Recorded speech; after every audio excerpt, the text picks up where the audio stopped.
Ladies and gentlemen, I'd like to welcome you here inside of Walt Gray Field here in Dayton, Wyoming. A beautiful little jaunt from Thermop to Dayton, not very far from here. The small town of Ranchester, and a little bit down the interstate, Sheridan. A big little triangle here in Sheridan County. And the drive here going through Shell to get here was well worth it. Our first broadcast here on CBSN from Tongue River. We've obviously seen the Tongue River Eagles a lot at Leroy Hayes Field over the years. And so with that, let's take a look at some of your keys to the game here on TBSN. Starting off with a lot of these are mostly just offensive based from based on what we saw in the Newcastle scrimmage. And honestly, our three keys to the game for the Bobcats today are going to start with effective blocking. A lot of plays blown up last week in Buffalo during the Newcastle game because a lot of players were not able to hit their blocks. It kind of stopped a lot of plays and also set Cannon Bourne running for his life a couple of times last week as well. They're going to need to start hitting, especially on the pass rush, I feel like, if they're going to be successful today. Creating separation, not really as much of a challenge, I guess, for the receivers last week, but they could probably do a little bit better getting open. Cannon Bourne was kind of forced to throw a little bit into some situations where he probably shouldn't have. Receivers need to be able to get a lead on those defensive backs, try and get into open field. And, it looks like I forgot to put that down on the graphic, but the final defensive key here is mostly a defensive one here. Angles, big important thing here. The defense missed a lot of, or they let Newcastle run all over the field last week because they could not get an angle on the running back. They're going to need to do a much better job of tracking the running back or the quarterback, stopping those runs dead in their tracks. That is your TBSN keys to the game here from Tongue River High School. We'll be right back for the kickoff here in just a moment.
Thanks for welcoming you back here inside of Walt Gray Field in Dayton, Wyoming, here in beautiful Sheridan County.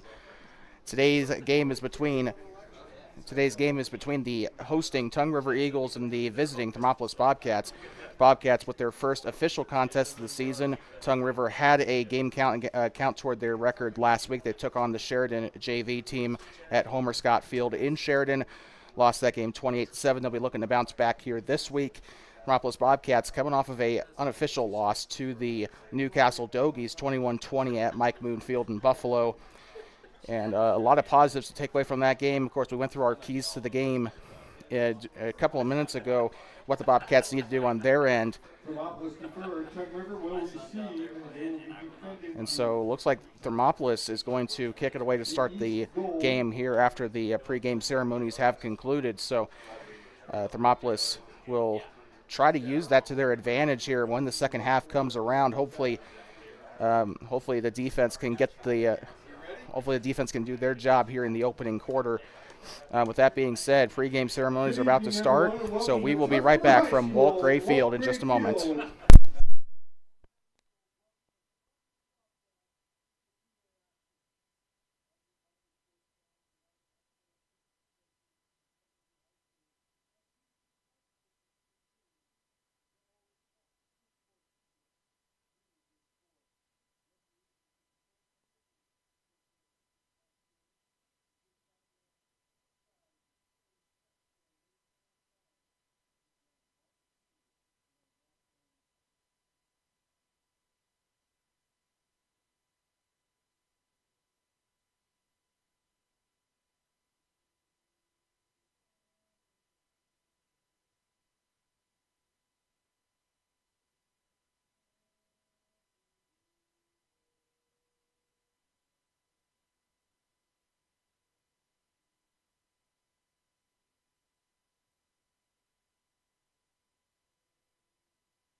Ladies and gentlemen, we'd like to welcome you back here inside of the press box here at Walt Gray Field, home of the Tongue River Eagles, here in the beautiful little town of Dayton, Wyoming. It is Class 2A football here on Two Basin Sports Network, the voice of the Bobcats, the Tongue River Eagles of 2A East, taking on the Bobcats of 2A West. These two have been meeting consistently every year since, I believe, 2019, 2020. Tongue River Eagles do have the advantage in that 5-year series. Tongue River Eagles also have an advantage over the Bobcats here at Walt Gray Field. They have won, I believe, 3 of 4 here at Walt Gray Field. 3 of 5. So with that, the Bobcats getting set to kick it away. I think this is Tanner DeLay set to kick it away for the Cats. Bobcats with their first official game of the year here in Week 1. Tongue River took on Sheridan's JV team last week in Sheridan. And that game, according to WyoPreps, did count toward the standings. So DeLay getting set to kick it away here for the Bobcats. And boot to leather. We are underway for Week 1. The Bobcats season is officially underway. Picks up toward the near side, lowers his shoulder, brought down by a pride of Bobcats on the play. 1st and 10 coming up for the Eagles. On the run back, let's spot the ball at the 33-yard line for the Eagles, first down. So 1st and 10 coming up here, 12 minutes to start the quarter. We got 48 minutes of football coming up for you right here on TBSN.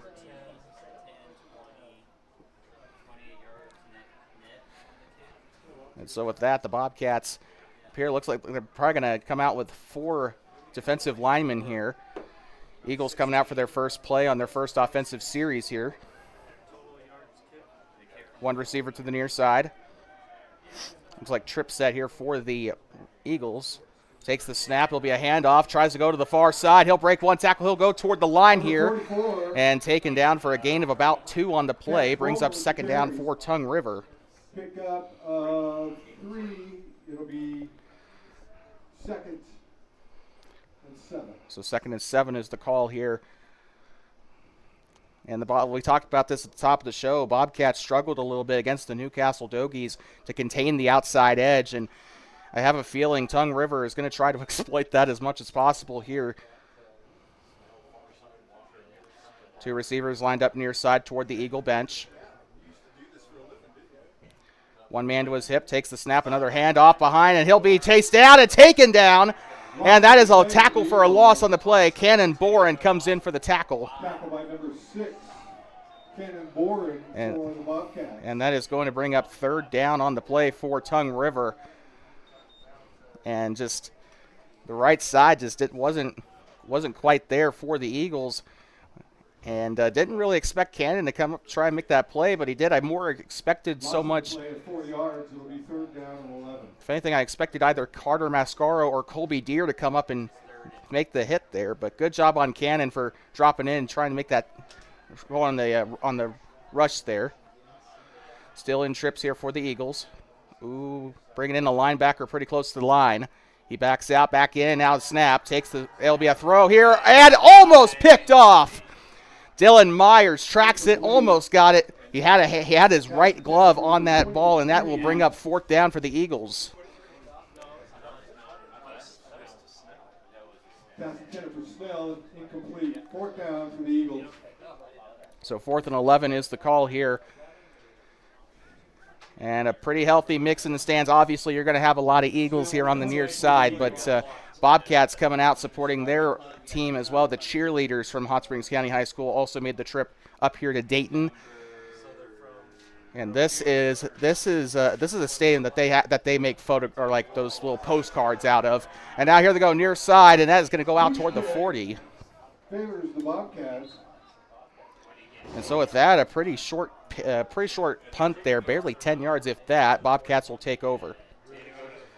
And now here comes the man himself, Cannon Boren. I was pretty impressed with his performance at the quarterback position last week. However, my main gripe with his play last week was he overthrew a lot of his receivers. He's got a very strong arm, but he's got some accuracy issues he needs to hammer out. Let's see if he's improved a little bit since that Newcastle scrimmage. Trips formation looks like, or no, actually. 2 running backs here next to him. He'll take the snap.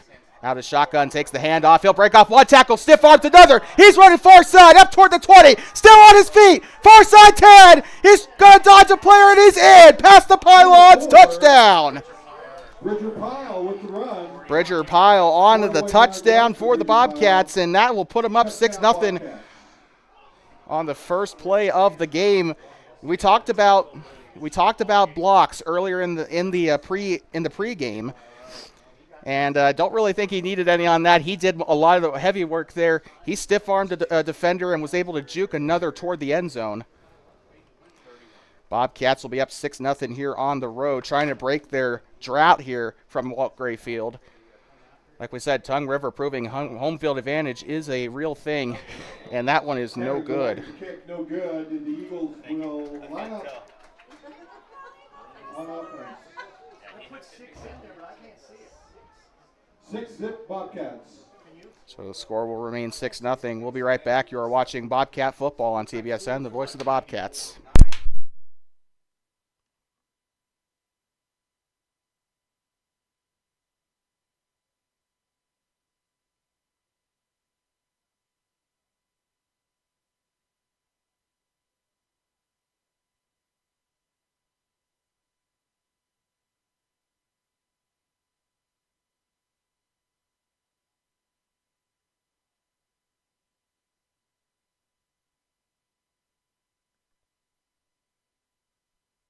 I'd like to welcome you back inside of Walt Gray Field in Dayton, Wyoming. Week 1 action here in Class 2A football. Tongue River Eagles taking on the Thermopolis Bobcats. And so the Bobcats scoring pretty much immediately off of a massive run by Bridger Pyle. About 40 yards or so for the running touchdown. Stiff-armed a couple and juked one before hitting the pylon. Boot to leather here. Tongue River will try for the second time today here. They'll run it out past the hashes, goes to the near side on a line to about the 25-yard line. The referee will mark him down close to 26. Run back for the Eagles. Will spot the ball at the 26-yard line, first down. Tongue River was forced to punt on their last time out. They had a good first play, got about 4 yards or got about 2 or so yards on the pickup. Unfortunately, it didn't really work out so well from there. They had a run attempt after that and a passing attempt to try and get the first down on the third. And that one was almost picked off on that last play by Dylan Myers. So Tongue River hoping for a better result here in this second series. Eagles with a receiver out to the far side. Sends a man in motion, takes the snap, quarterback will run with it. And miss it, and he breaks one tackle, finally brought down at about 6 yards past the line of scrimmage. Second down and 4 coming up for the Eagles. It'll be second and 4 for the Eagles. And they sent Evan Barker, the senior, there on the motion there. It's one of those quarterback keepers, a really well executed their play there for the Eagles, getting the yards there, putting them in a better position to try and get for the first. It's like three linemen here. Looks like not Trips. He's got one to his left side, takes the handoff here. He'll go up toward the middle and brought down. Looks like that should be enough for a first. So Pyle in there to stop the play from progressing further there. First down for the Eagles. And so Tongue River with their first down of the day, converting it on a second and 4. So Tongue River gets another set of downs here, still in their own end of the field. First down Eagles. Tongue River coming out for I believe this is going to be their third play of the series here. Looks like Trips right. Yeah, takes the snap. He'll roll out to the right side, trying to evade pressure. There's a dish towel out there on the field. He'll be brought down by a pride of Bobcats on the near side. Loss on the play for the Eagles. There is a But flag on the play. We'll have to see what the flag was for, though. So good job by the Bobcats creating pressure there. Thought I saw Colby Deere there trying to chase him down. We know Colby Deere and the Mascaro brothers really wrecked things against the Newcastle Dogies on the defensive line. So just going to have to see what the referees say here on the penalty. And illegal hands to the face on the Thermopolis Bobcats, so that is going to send them back a little ways here. Yeah, and it's pretty easy to say from up here in the press box, right? But as a player, you're kind of not really paying attention to where your hands are going. You're just trying to get to the quarterback or the ball carrier at any cost, right? You're not exactly focusing, but they got to be a little bit more mindful here about where they're putting their hands when they're making those tackles. We didn't see really, I don't think we saw a penalty like that against Newcastle last week, but shotgun takes the snap. He'll be another run to the right side here, and he has been being driven way back and on the tackle there. I saw a pile in there, but I also saw another one in there on the tackle. Might not have. Bridger Pile coming in like a truck on that one. Second and 5, it looks like.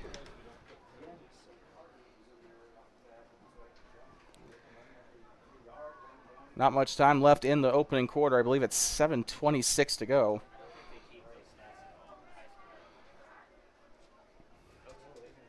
Trips again here for the Eagles.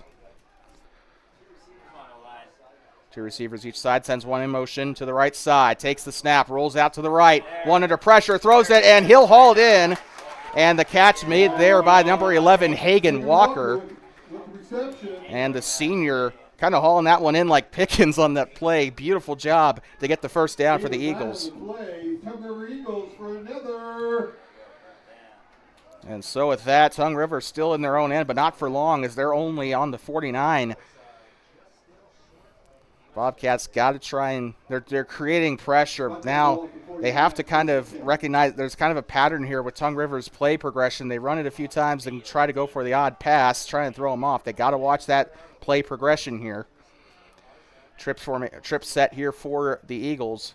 Takes the snap, rolls out to the left side. He's going to keep it on the ground and runs it out to the far side. And so that was kept there by the junior quarterback, TJ Watkins. And this is 2A football, as we're pretty familiar with it. We saw this last week, Newcastle kind of running the same thing as well.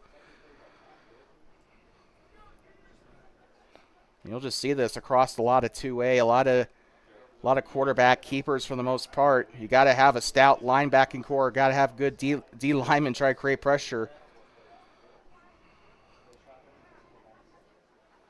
Shotgun set here, goes for the screen pass to the far side. Looked like it was tipped there, but he still gets the catch. And he is driven all the way back. So third down coming up here for the Eagles. Off of the screen pass there. 3-yard pickup, it'll be third down. 3-yard pickup, it'll be third down and 7. 3rd and 7 for the Eagles.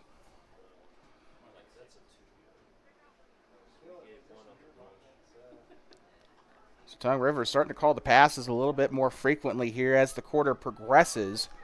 About 5:46 to go on the clock here in Dayton. Eagles in Bobcat territory. So the Eagles, for the first time today, will cross into opposing territory. Shotgun set, and he'll roll out to the right side, looks to throw, and that is going to be incomplete. The pass intended for the senior Evan Barker on the play. So that'll bring up 4th down and 7 on the play. And it looks like the Bobcats are going to send Jordan Garrison out to return here. Also sending out Zach Hasty. So far side here for the Eagles.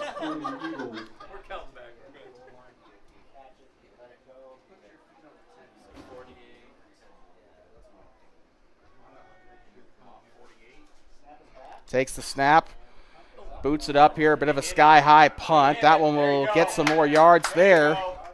Tongue River will down it there. There is a flag on the play. Ooh, flag.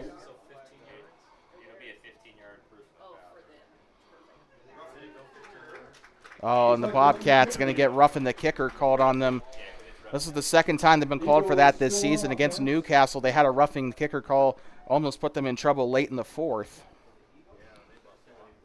So Bobcats, again, have to be super careful.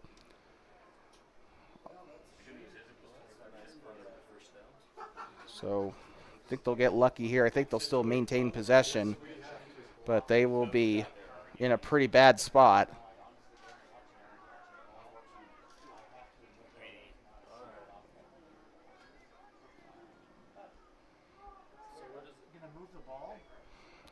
And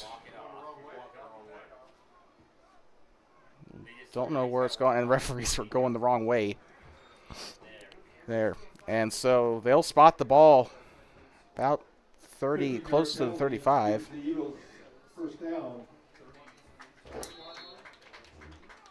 Oh, so Tongue River will keep possession of the football here. So that is going to dig a bit of a hole here for the Bobcats. They got to control it on those punts when they force them here. In motion around the back, it'll be a handoff, and he's going to break one tackle. Finally brought down, the run by Evan Barker. Cruz Mascaro, the senior defensive lineman there on the tackle. And Cruz has been just terrorizing offenses so far this season. He's terrorized Newcastle's offensive side of the ball in week 0. Lee Mascaro was responsible for a lot of the pressure last season as well. A very special player there for the Bobcat D-line. Drops back to pass, goes to the far side. And he is going to get wrapped up and taken down. Tackle by Zach Hasty, the cornerback on the play there. Zach had a pretty decent-sized hit last week against Newcastle. So throwing to that far side could be a little dangerous. Zach Hasty likes to come in like a missile on a lot of those screen passes. Third down coming up for Tongue River. And there's a drone, actually, over there toward the pylons. That's interesting. So Tongue River, third down. They need to get something here on this third down play. Rolls out to the right side, trying to evade pressure. And he'll throw it on the run and go! A hit there to the near side. A great break up there by Jordan Garrison. And he is helped up there by Nolan Collins. A valiant effort there. I believe that was the 11 of Hagen Walker. I believe that went for it there. Fourth down for the Eagles. Gotta give him credit there. A 2-on-1 situation, though. That was a pretty dangerous throw. But Tongue River will come at fourth down, and I didn't see any subs there. I think they're going for it.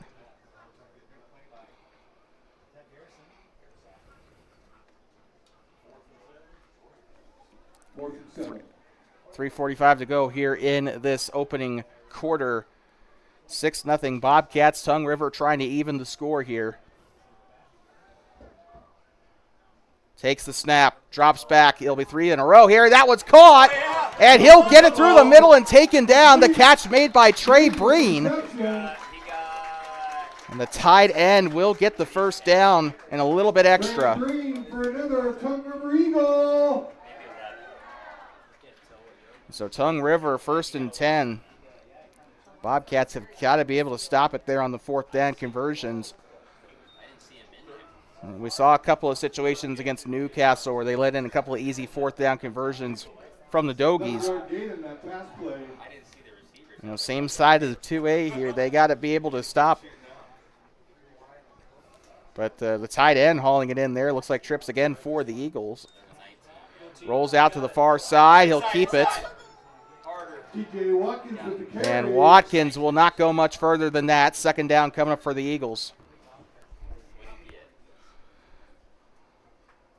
Second down and 7, I want to say, or 8. Both teams still with all their timeouts.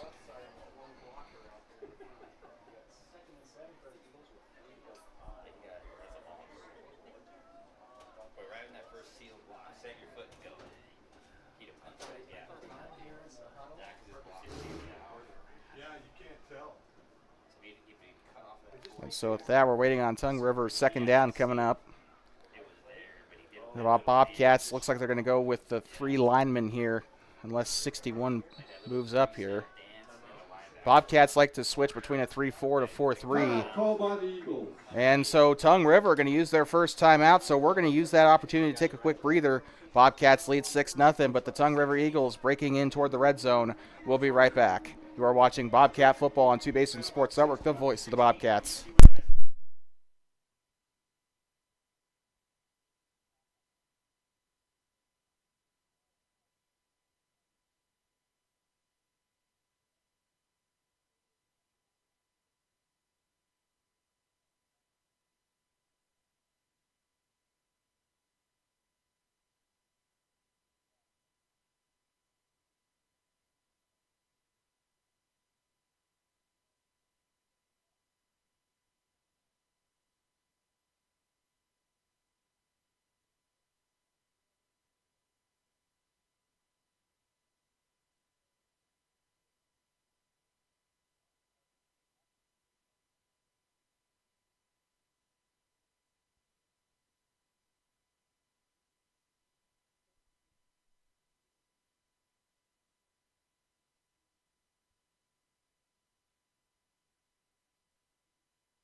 I'd like to welcome you back to Walt Gray Field in Dayton, Wyoming, home of the Tongue River Eagles. First week of the season for the Bobcats here.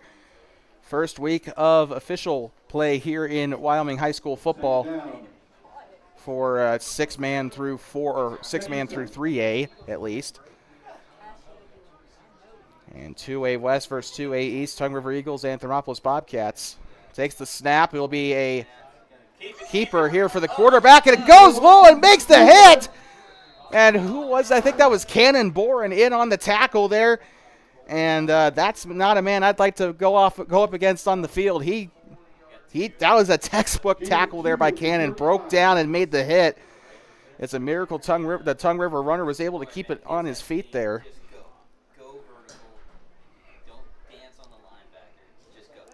So with that, 3rd down and 5, I believe, coming up here.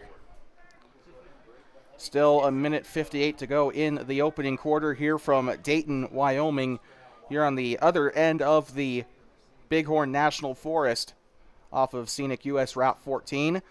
Fake handoff, rolls out to the left side. Fumble! And it's on the ground, picked up by the Bobcats! They're going to get it past the 40. He's tripped up, taken to the 45, and they'll get it too close to midfield. It's a Bobcat possession. And the quarterback tried to roll it out there, and unfortunately, it happens to most quarterbacks. Just unfortunately, it had a lineman come in and take it right out of his hand. Man, it would have been awesome to see a big man touchdown on that one, but 1st and 10 coming up. So it looks like they officially marked him down at the 44-yard line.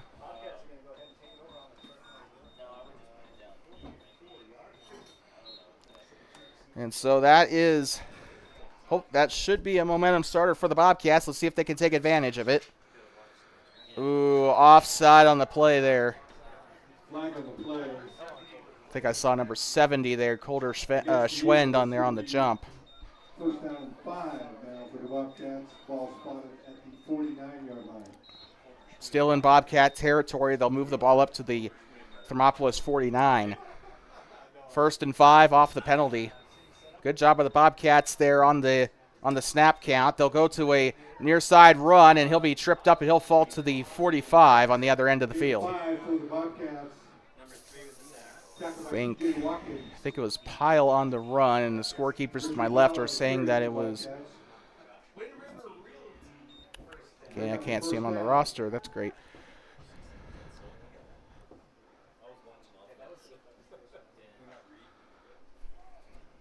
So with that, the Bobcats will come up for a 1st down here. They'll be on the middle side here. Tight wing here. They'll take the snap around the back. It'll be to the near side. He'll break 3. He's got a hole. He'll be wrapped up, taken down. I did see Kenyon Snell there on the tackle, but he had some help there from someone on the far side. A great play by the Bobcats, and that's another Bobcat first down.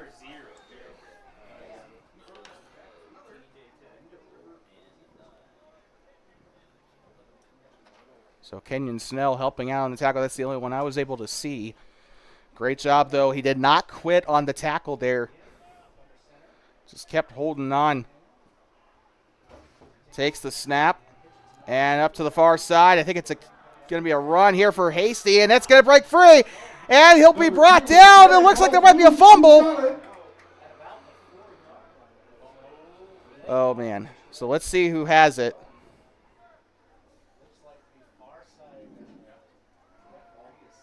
I think they might have marked it down there. And so the horn will sound here at Walt Gray Field in Dayton, Wyoming, the end of the first quarter. 6-0 Bobcats, a big run by, I believe it was Zach Hasty on the run. And that will bring an end to the first quarter of action here in week one. Bobcats up 6-0 as the Tongue River Eagles try to defend their winning record here against the Bobcats at home. We'll be right back here from beautiful Dayton, Wyoming here in just a moment.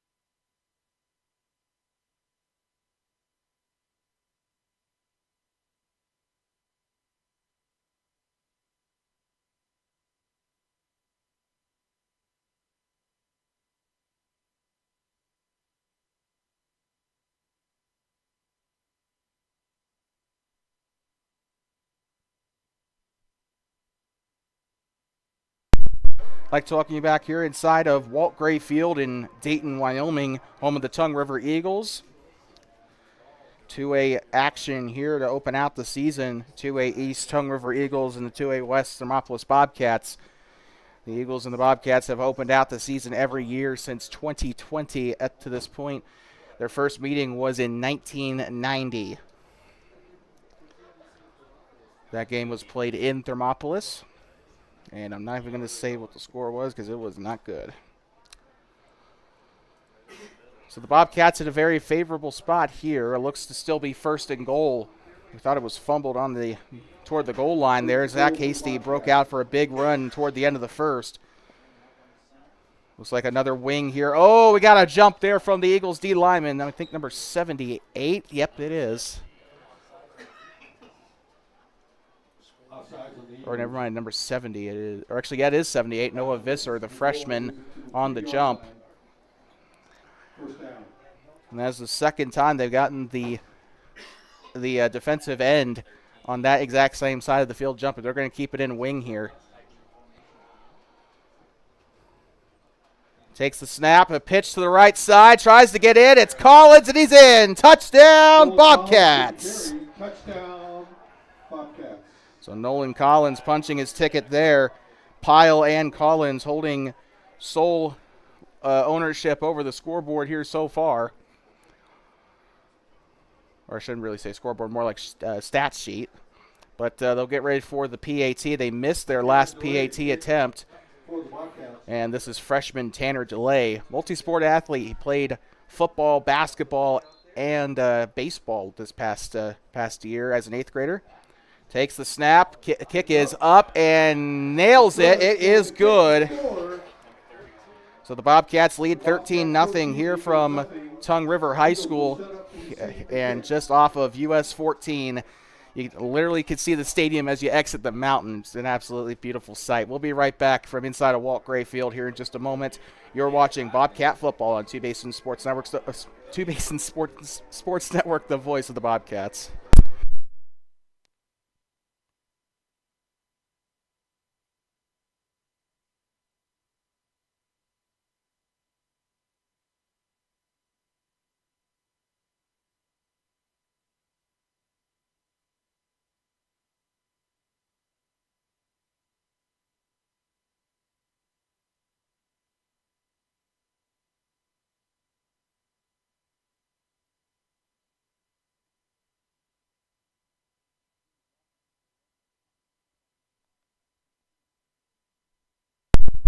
So Snell and Walker back to return for the Tongue River Eagles. We'd like to welcome you back inside of Walt Gray Field in Dayton, here on the eastern end of the Bighorn Mountains off of US Route 14. And, of course, the first question people kept asking me as I showed up to the stadium, which way did you come? Did you come Grable way or did you come Buffalo way? Takes the kick, boot to leather, and this one is up, and they'll get it about the 20 and run it out toward the far side. Number 11 with it, wrapped up and taken down. On the tackle there was Bridger Pyle. The runner was Hagan Walker. And the more I do this, the better I get at spotting who's getting tackles and who's getting the ball. But we got the Tongue River offensive side coming in, 72 and 85 checking in for the Eagles. So jogging on was Diego Corona and Sebastian Leonard. Tongue River coming out. This will be their third offensive series. Unfortunately, a fumble returned to the 44 ended their drive. They were forced to punt on their opening drive. Takes the snap and a handoff up the gut, and he is going to finally be brought down. He was fighting through a pride of Bobcats down there. Brings up second down after a 1-yard pickup. Gain of 1, it'll be second down and 9. So with that second down coming up, 11:26 remaining on the scoreboard. Catch Wilmer on the carry for the Eagles. And looks like we got some confirmation on who it was.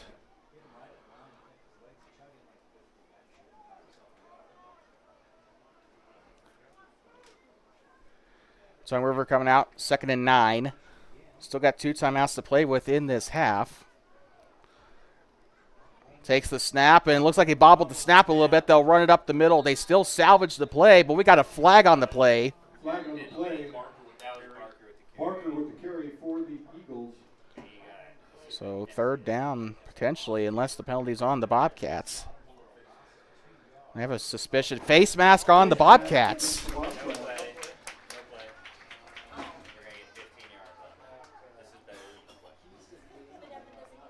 And so with that, Tongue River will advance 15 yards off the face mask. That is the second time the Bobcats have been called for that kind of penalty. They had illegal hands to the face earlier in the first quarter. The Bobcat defense is pretty stout, but they got to control the penalties here. They had this exact same problem. I keep saying this, but they had this exact same problem against the Newcastle Dogies last week in Buffalo. 2 receivers to the near side. Takes the snap, drops back to throw. He'll haul it deep. 1-on-1, and he gets the grab. At down to 20. Far side 10. Touchdown, Eagles. Number 9, I believe that is, on the catch. That was Kenyon Snell, the junior. And so that changes things a little bit for the Eagles. That will put them up for their first touchdown of the game. So we're seeing a 51-yard reception for Kenyon Snell on that breakaway play.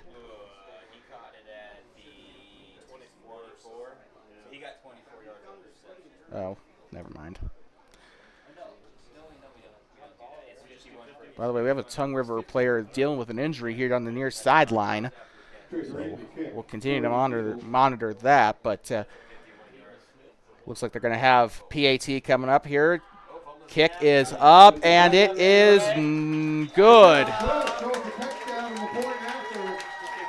And number 23 on the score for that one. That is Trey Breen there that was able to punch it in. So Tongue River makes the gap a little bit more bearable here. Bobcats will get the ball back. It is 13-7.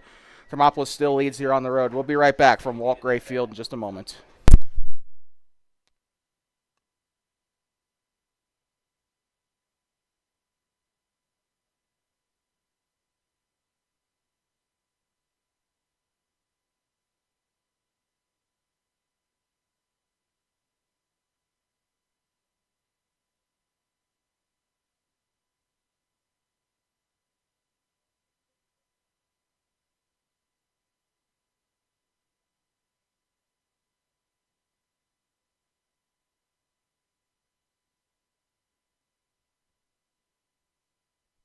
I'd like to welcome you back here inside of Walt Gray Field in Dayton, Wyoming, home of the Tongue River Eagles. Back to receive. Was supposed to be our first of 2 trips up to Sheridan County, but Bighorn decided they no longer want to play our JV team. I'm just joking. But Bighorn was supposed to play the Thermop JV team, and that game got switched out for Cody Freshman instead. So no trip back up to Sheridan County for us, unfortunately. But speaking of JV, the Bobcats will have a game coming up against Lander coming up soon. Takes it out from near side to middle. It's Zach Hasty with it. He'll have some room. Far side still on his feet. And he'll break down the sideline, and he's taken down. And so with that, the Bobcats will come out for their third, or forgot if it was their third or their fourth offensive possession. 22-yard return for the Bobcats. And so with that, 1st and 10 for the Bobcats, still in double digits on the timer, at least for 7 more seconds, as there's about 10 minutes to go in the second quarter here. So the Eagles will try to use that momentum that they had after that score. Go out there and make some hits. And they'll have number 9, Jordan Garrison, lining up near side for the Bobcats. Trips again. I think, no, it's not. Run up the gut, and they will take him back, and a great play there. I believe it was Cash Volmer on that one. Cash Volmer. Watching the play of 2, it'll be so Volmer just breaking through, and the Bobcats holding up signs here, trying to get their plays in order. We saw them do this last year, and it kind of surprised me the first time they did that. They didn't do it against Newcastle, but they're doing it here. And I think this is the first drive they've been doing it, unless I'm just now noticing it. One man to his right hip here. Takes the snap. It'll be a run up the middle, and that is going to be a nice little wrap up there for Tongue River, but a gain on the play for Bridger Pyle. And Volmer with back-to-back tackles on the play. Great job for him. Having himself a great drive there on the defensive side of the ball.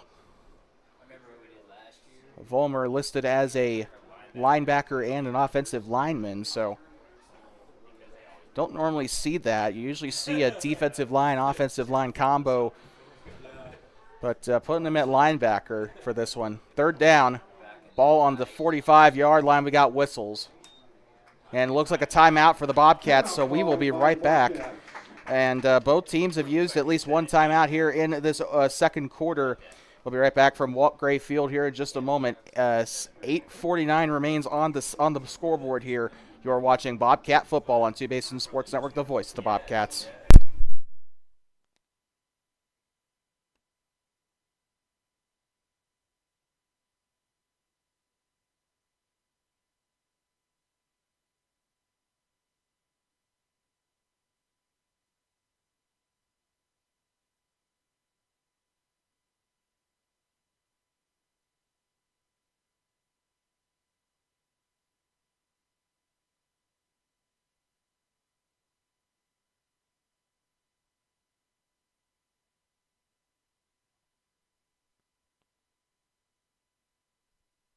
I'd like to welcome you back here inside of Walt Gray Field, home of the Eagles. Bobcats 3rd down on the 45. This game is brought to you by the Rise from the Ashes charity basketball tournament, as we are hosting a tournament at Thermopolis Middle School to help raise funds for the victims of the Sleeper Ranch and Red Canyon fires. So the run to the near side gets it out to about midfield. 4th down is coming up for the Bobcats. So with that, I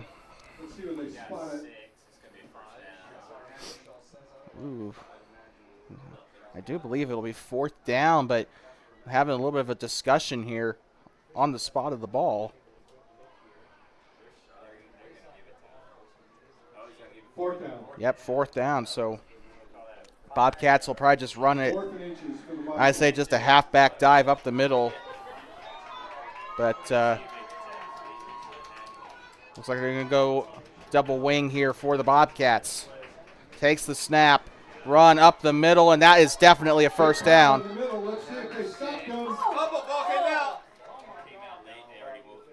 So with that, there was a fumble, but fortunately for the Eagles, blown down. And First down, Bobcats. so that's another Bobcat first down, able to punch it through. So they went with that double wing dive there on the near side and did a good job with what they had. Bobcats coming out for another set of downs here, and they are also into Tongue River territory. I forgot to mention that on the last play. Double wing again for the purple and gold. Takes the snap, pitch around. That's going to be Zach Hasty with it. He's going to drive through a couple of defensive line. He's still on his feet, brought down to the 40-yard line. Marked down about a yard or so short of the first down. Number 2. And Zach Hasty was a scary player against the Newcastle Dogies. He had that amazing breadbasket catch against the Dogies last weekend at Mike Moon Field. Also had that monstrous hit on the far side on the defensive side of the ball. So he is a very scary player for the Bobcats. Going to be a huge weapon for them here in 2025. Not many pass plays here by the Bobcats today I've noticed. It's a run to the far side. He's going to break one tackle, still on his feet, and brought down for a definite first down there. Number 13, Stone Pebbles there on the run.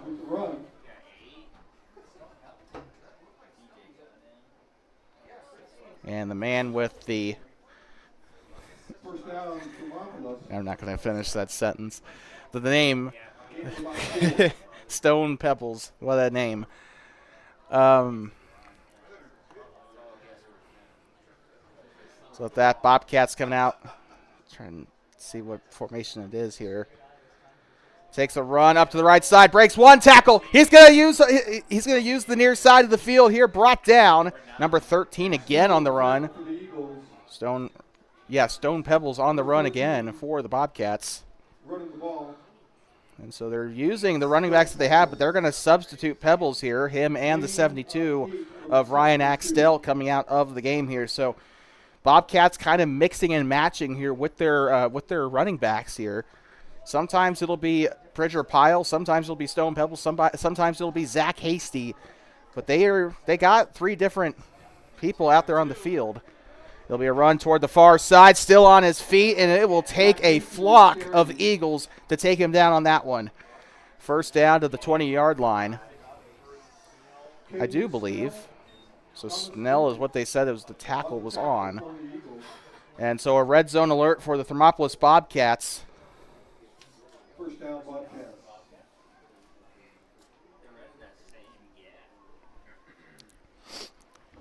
You kind of have to wonder what really concerns me here. The Eagles are going to eventually pick up on these plays. We know Newcastle started clamping down on it late in the game, so Bobcats can't keep running the same packages forever here. And it'll be a run to the far side, and he is taken down 15, I believe, on that one. Pile with the carry. TJ Watkins on the tackle. Holding called. Uh-oh. So we got holding, I believe, on the Cats. Yep, it is. So that's going to move them back. Again, penalties just like in Newcastle, just doing the Bobcats in. They have a good, and they did this a lot last year too. They have a good play, and it's undone by the yellow dish towel.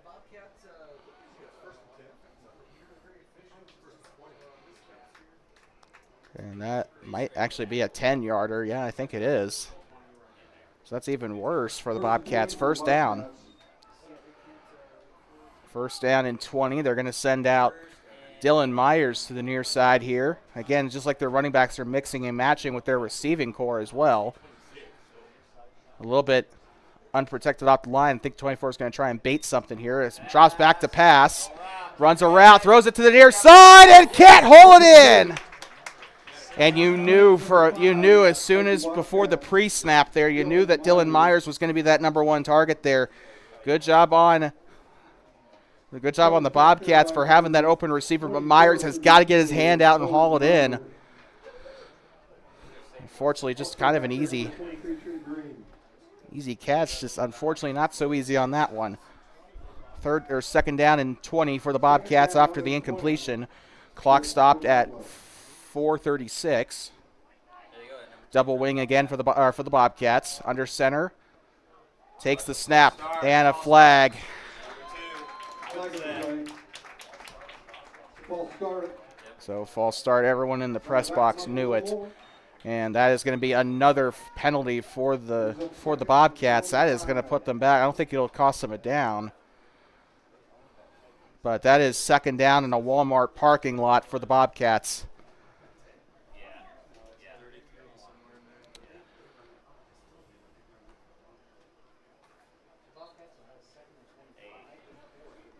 Second and 25 here.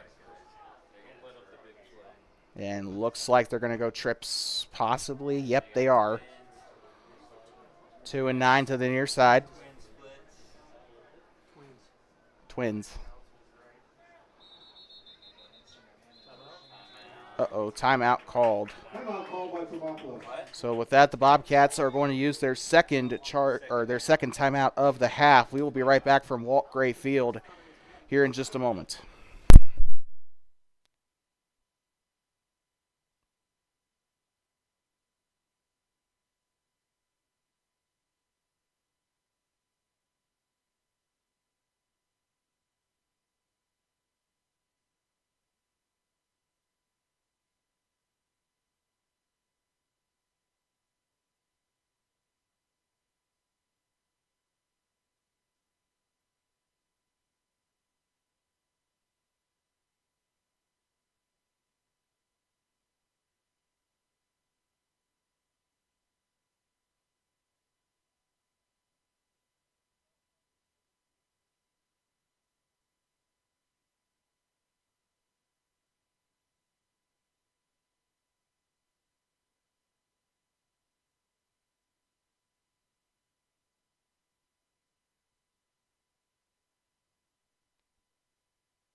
.435 to go here in the second quarter. I'd like to welcome back inside of Walt Gray Field here in Dayton.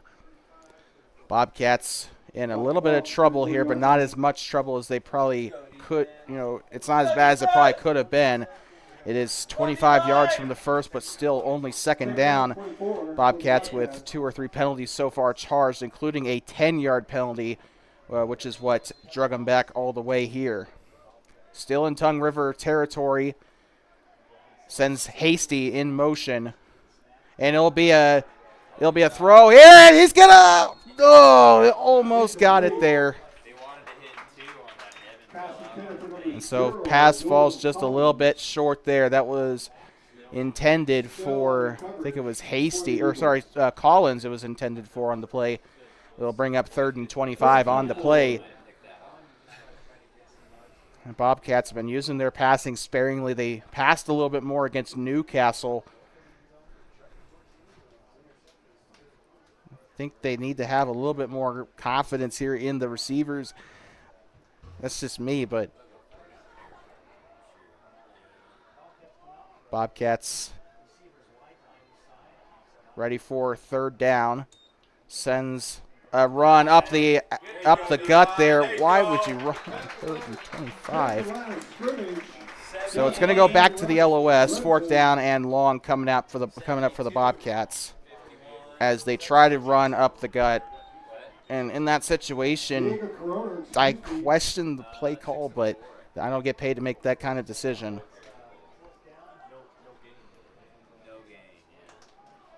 So 4th and 24. Oh, actually, they did gain a yard on the play. So interesting. Takes the snap, drops back to throw. He'll roll out to the right side. Looks to launch it deep. He's got Collins, and it's incomplete.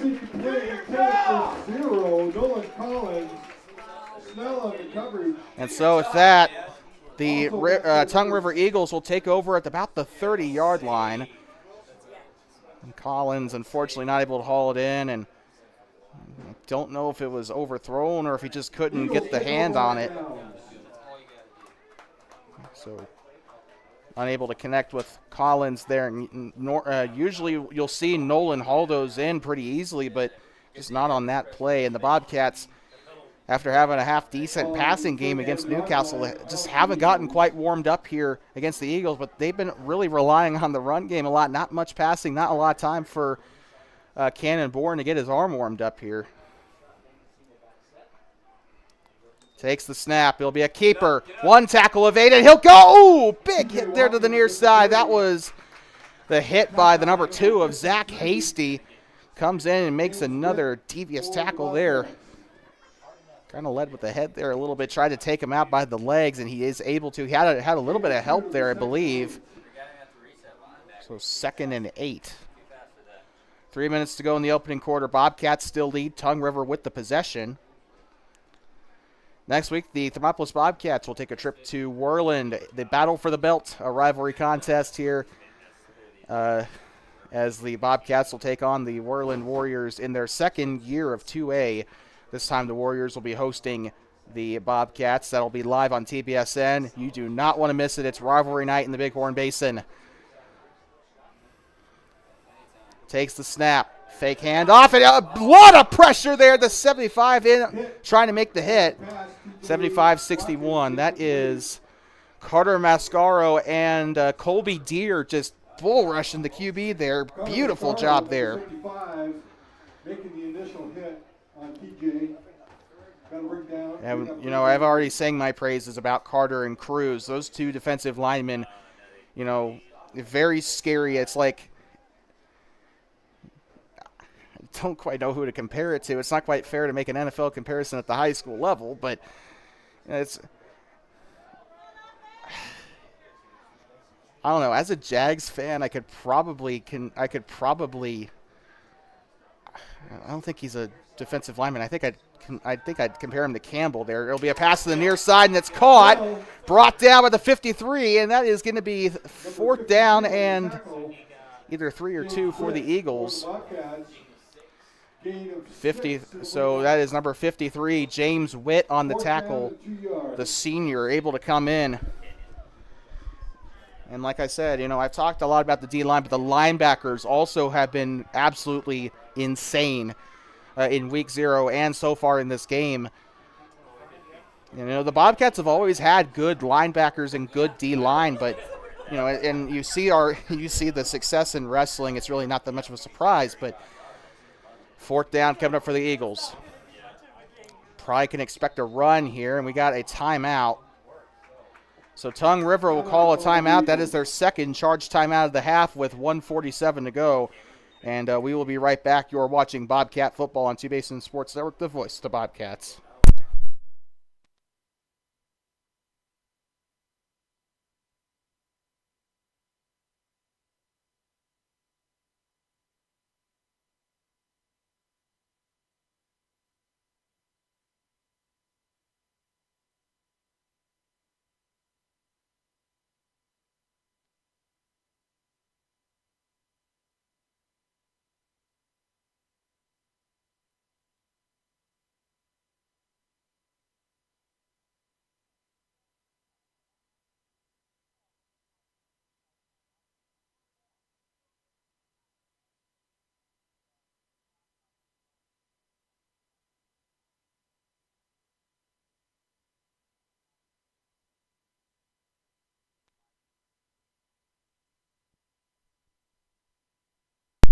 Like to welcome you back here. It looks like Tongue River, they wanted to go for it on there before the timeout, but it looks like they've thought better of it. They will look like they're going to try and punt it back here. 3 back to protect the line. High snap and the low punt, and a very good punt there. Best of the day for Tongue River. They'll run out far side, stiff arms, and he's still on his feet to the 40. A flag is in. They'll get to the 45 or 43. And considering it was a punt return, I can only imagine what this flag is for. When I played football, we got called for this a lot on kickoff returns. So let's see. Yep, it is on the Cats.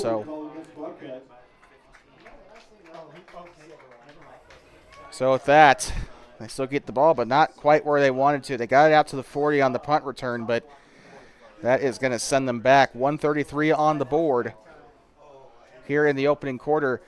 Coming up at halftime, we'll have scores from across the Wind River and Bighorn Basins as everyone getting their first games in this season. So we'll cover 6-man through 3A. Actually, no, Sheridan's in the Bighorn Basin, aren't they? Takes the snap. It'll be a run up the middle. He's got a lot of room to run. And he'll break one tackle down the near side to the 50. Goes to the 40, finally brought down. It's Bridger Pyle on the run. Bridger Pyle with the run. Zane Stam wore that number 4 last season, and he did really well with that. Pyle inheriting the 4 this season, and he is doing it justice. And so it looks like a 38-yard run there for Pyle. Beautiful job at a snap, and they're going to feed it to him again. Breaks one tackle. He'll finally be brought down by a flock of Eagles there on the play. 20 and 15 I saw in on the tackle. So that is Ian Rossix and TJ Watkins in on the tackle there on Stam. Whistle here on the play, and it looks like a timeout. Gain of 4 brings up 2nd and 6. Or check that.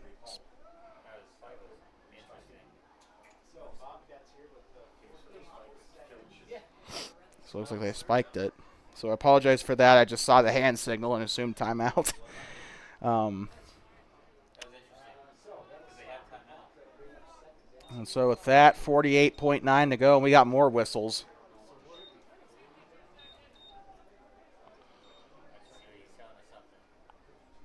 So it looks like they're going to reset the clock to 52. So it looks like that's what the whistles were for. It'll be a run up the gut here to Nolan Collins and brought down by a flock of Eagles. It'll be 3rd down and 5 coming up here for the Bobcats. Clock continues to run. Bobcats do still have a timeout to play with. Both the Eagles and the Bobcats, that is. Sun starting to set here in beautiful Dayton, Wyoming. In fact, about ready to go behind the mountains here. And fakes the snap. He'll go far side. It's a keeper for Boren. Spin move, and he'll get by for just enough to get the first and a lot more. Still pushing, and they'll finally whistle the play dead. The referee's getting the clock to stop there. Diego Corona with the tackle.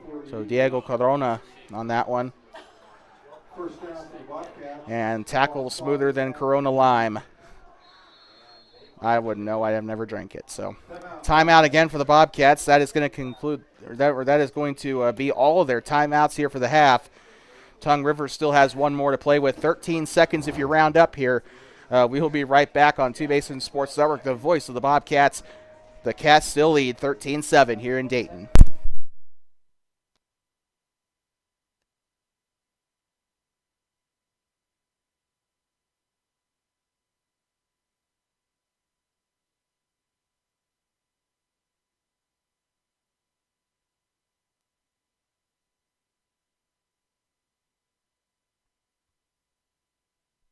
Welcome you back here inside of Walt Gray Field here in Dayton, Wyoming. 13-7 Bobcats on top. Welcome you back from the press box here.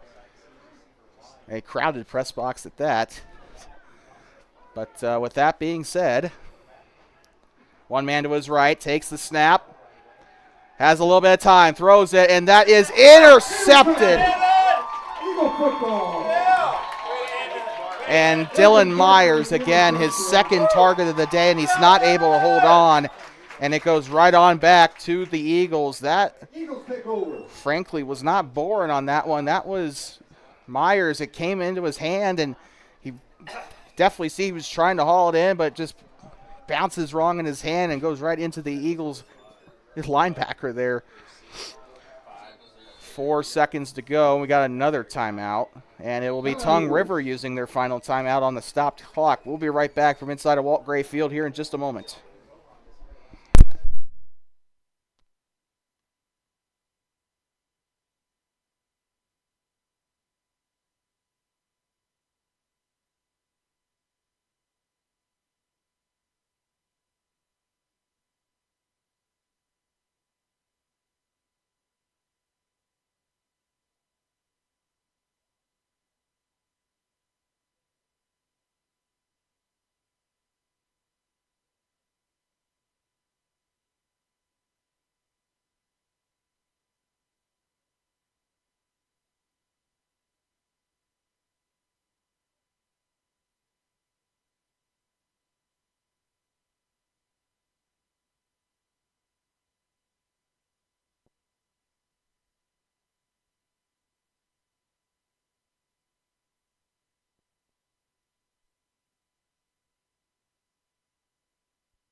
It's looking back here inside of Walt Gray Field in Dayton, home of the Tongue River Eagles. As Tongue River pinned back away inside deep of their own side of the field, and Tongue River will be kicking it off to start the second half as Thermopolis deferred at the coin toss.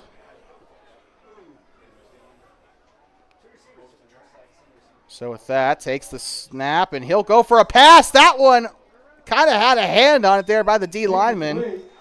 And that is going to be the end of the first half. We're going to take a quick 5-minute or so breather, and we'll be right back. But coming up at halftime, we got scores from across the two basins here on our TBSN halftime show. And after scores from around the half, or before that, give you a little bit of thoughts on this opening half for the Bobcats. So with that being said, we'll be right back. 15 minutes put up on the board for halftime. We'll see you in just a moment. And for now, it is 13-7. Bobcats lead at the half, but can they keep it that way? We'll be right back from Walt Gray Field here in just a second.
I'd like to welcome you back here inside of the press box at Tongue River High School, Walt Gray Field, as the sun's starting to set here in Dayton behind the Bighorn Mountains. It's great to have you with us here. This is the TPSN Halftime Show. Of course, if you'd like it to have a name attached to it, you should consider sponsoring us. Phone number is up on the screen. You can call or preferably text me, or you can get in contact with us through Facebook, Two Basins Sports Network, and get to us on Messenger. Although Facebook's been making it quite difficult to see the messages lately, but well, with that, let's go to our regular segment here. So I got 7 minutes left in halftime, and just go into our regular segment. Scores from around the Two Basins, keeping you updated on football scores from all over the Wind River and Bighorn Basins. Starting off with Class 9-man action from last night. The number 1 ranked Pine Bluffs Hornets took on the Shoshone Wranglers last night. Pine Bluffs predictably beat the Wranglers 50-14 in that one. Karsten Freeberg with 4 rushes for 135 yards and 3 touchdowns. 9-man is absolutely crazy. Staying within the confines of the Wind River Basin, the number 2 ranked Saratoga Panthers took on the Wyoming Indian Chiefs. Saratoga won that game 52-0. And then we move up back into today's matchups. Starting about an hour ago, Thunder Basin taking on number 1 ranked Sheridan Bronx. You can watch that game on Sheridan Media or Thunder Basin's media outlet here. That is pretty much the only Basins 1 and 4A. Heading down into the Wind River and Bighorn Basins, Cody taking on Riverton, number 2 ranked Cody Bronx, and the number 3 ranked Riverton Wolverines. Riverton coming off of a massive win over the Powell Panthers last weekend. That game started about an hour ago. You can watch on County 10 or KODI or WYO Today. Green River Wolves taking on the Lander Tigers today. Lander had a jamboree in Cody, I believe, with the Glen Rock Herders. That game kicked off at 6 p.m. No score has been recorded for that just yet. Doesn't look like there's any scores recorded yet. And that is it for Class 3A. Class 2A, Bighorn taking on the Lovell Bulldogs. So 2 teams from the Bighorn Basin. The Bighorn Rams ranked number 1 in Class 2A. They were kicked off against Lovell 1 hour ago. So that game should potentially be in halftime. Other than that, now we're moving back down to Class 9-man for today, as the Wind River Cougars are set to take on as they're set to host the number 4 ranked Lingle Fort Laramie Doggers. That game kicked off at 6 p.m. Wright Panthers taking on the number 5 ranked Grable Buffaloes for 9-man action. Rocky Mountain Grizzlies taking on the Niobrara County Tigers. Those games kicking off at 6 p.m. And then moving down into 6-man action for the day. From the Bighorn Basin, the Burlington Huskies taking on the Little Snake River Rattlers. Bit of a rematch from the last couple of state championships down in 6-man. The Little Snake River Rattlers won this one against Burlington 53-8, as the Burlington Huskies now move down to 0-2 on the season after losing to Encampment last week. Speaking of Encampment, the number 2 ranked Encampment Tigers taking on the Riverside Rebels. I actually passed their bus on the way over here, so that's a little bit interesting. The Encampment Tigers and Rebels were supposed to kick off at 5 p.m. That game does not have a score attached to it on WYO Preps just yet. Interclass matchups for the day here in the Two Basins. Buffalo Bison taking on the Newcastle Dogies. Newcastle coming in ranked number 5. That game is going to be kicking off from Newcastle High School at 6 p.m. The Worland Warriors of Class 2A taking on the Powell Panthers of 3A. That game's supposed to kick off at 6 p.m. And that is it for the interclass matchups as they have to do with the Bighorn Basin. We have an interesting Bighorn Basin matchup in 6-man today, as the Meeteetse Longhorns, ranked number 5 in 6-man, traveling to Hafford, Saskatchewan in Canada. That game kicked off about 13 minutes ago. Meeteetse, ranked number 5, taking on Hafford, Saskatchewan today. Good luck to the Meeteetse Longhorns. Good luck as they represent not only the state of Wyoming, but the United States as well. And then we move into Saturday's matchup. There are only 3 on the docket, and they are 6-man. contest, the one that relates to the Bighorn Basin, the 10 Sleep Pioneers taking on the Du Bois Rams tomorrow at 2 p.m. That game will be played at Du Bois High School. Those are your scores from across the two basins. We'll be back in 2 minutes for the start of the second half. Do not go anywhere. We'll be right back from inside of Walt Gray Field here in Dayton as the Bobcats lead 13-7.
I'd like to welcome you back here inside of Walt Gray Field in Dayton, Wyoming. Tongue River Eagles exiting the lockers here, getting ready for the start of their second half. And this game has been very interesting so far, from coin toss to half whistle.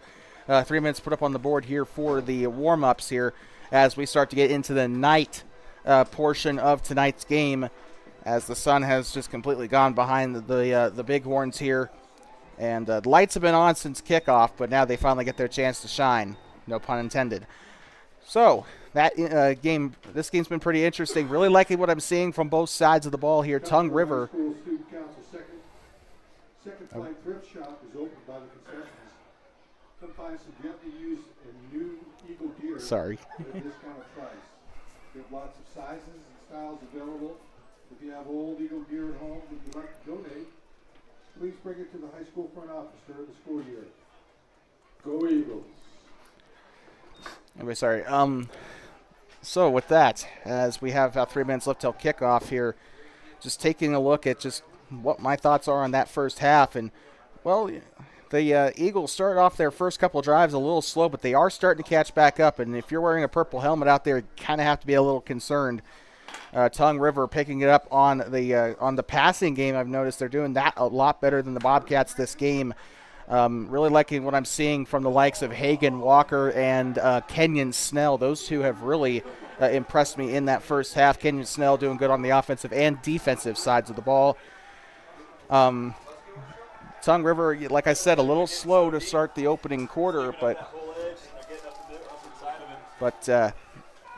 the Eagles really finding ways to move the ball and keep drives alive as well. The running game starting to come a little bit better to them as the game progresses, just getting them a little bit warmed up.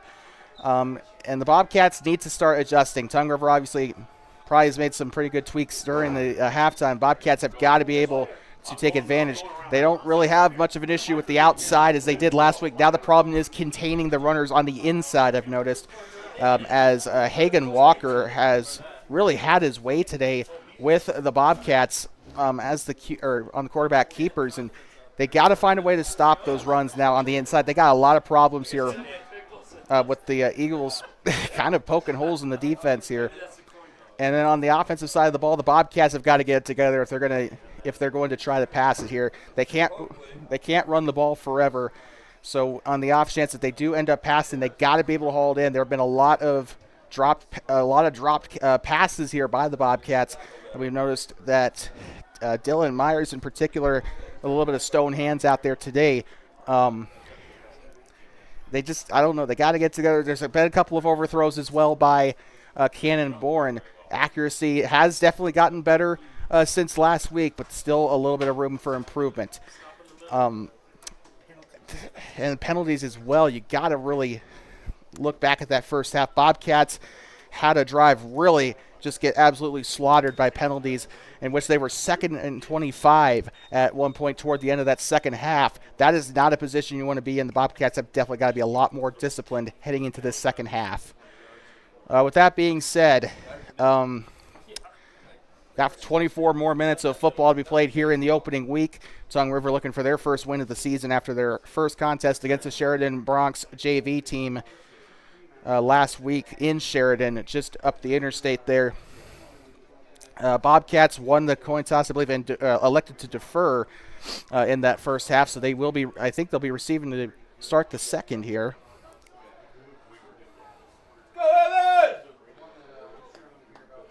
And still, we got fans starting to put on some of the winter wear here as it has gotten a little bit chillier here in Dayton. Yeah, that's what happens over here.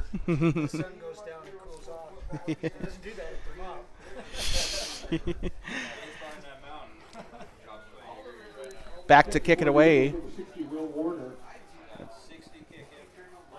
So Warner back to kick here. This is going to be, high kick there by high school standards. And they'll return this out to the near side, and he has stopped immediately. There we go. It looked like he was going to try and break off a run there, but just unable to really get much after the catch.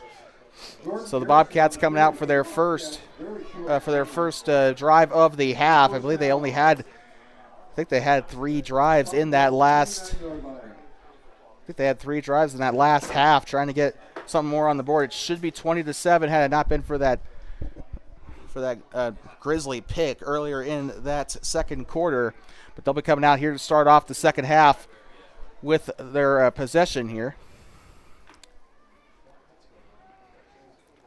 Oh, and the ball is AWOL here. Okay, there we go.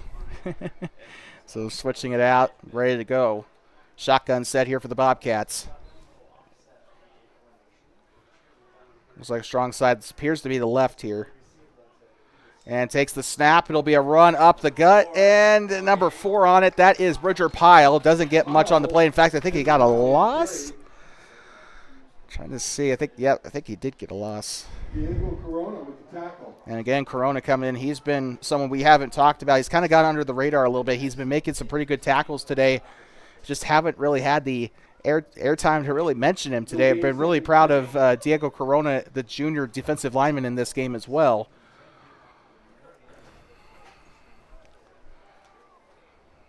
Definitely somebody to watch out for as the season progresses.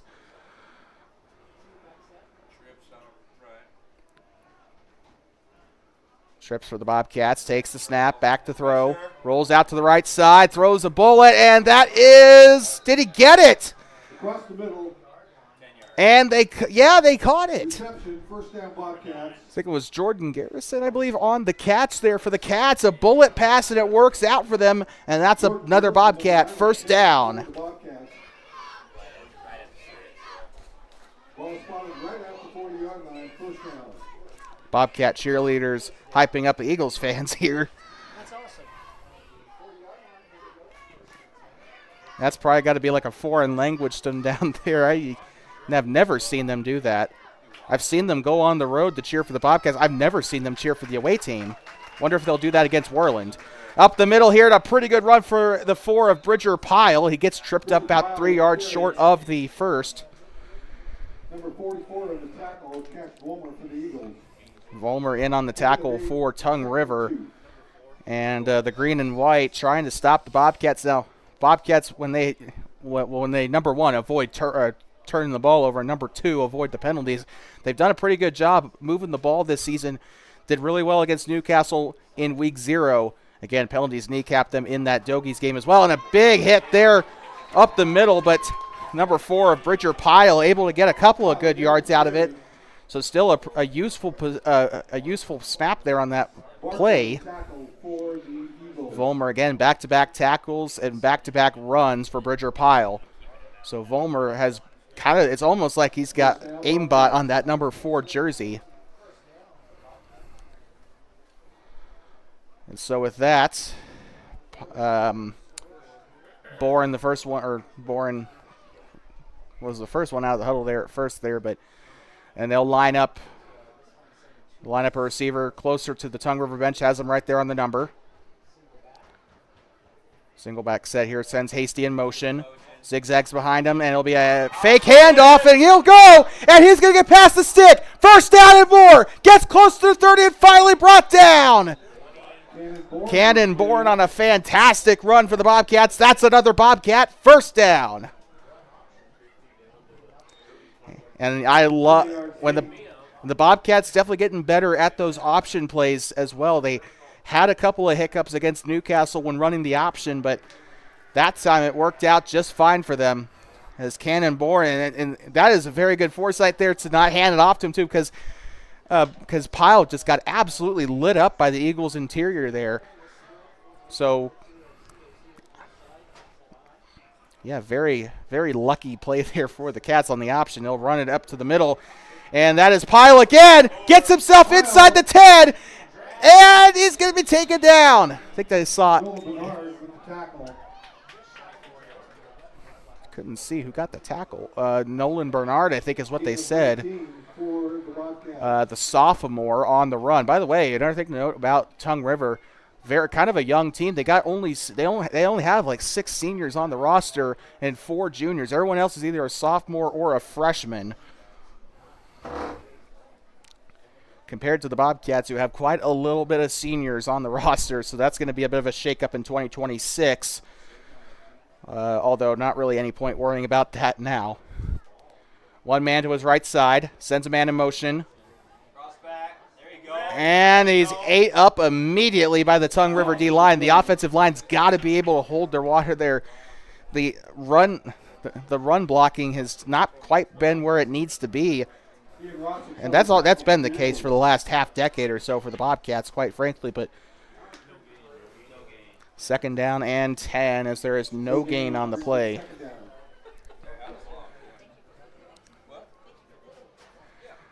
Bobcats getting set, second and 10.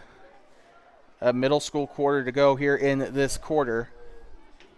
7:20 on the board. Bourne snaps it, hands it off. 13's got it, and he'll get wrapped up and taken down. Run on the play by Stone Pebbles, the senior. Called a Vollmer on the tackle. Stone Pebbles with the carry. So Vollmer again getting in there and getting his hands dirty. He gets another tackle on this drive. And Tongue River's D-line just improving as the game goes by. They're doing a much better job breaking the offensive line and getting to the ball faster. Doing a really good job with the rushing. But Bobcats are in the red zone here, third down and 4.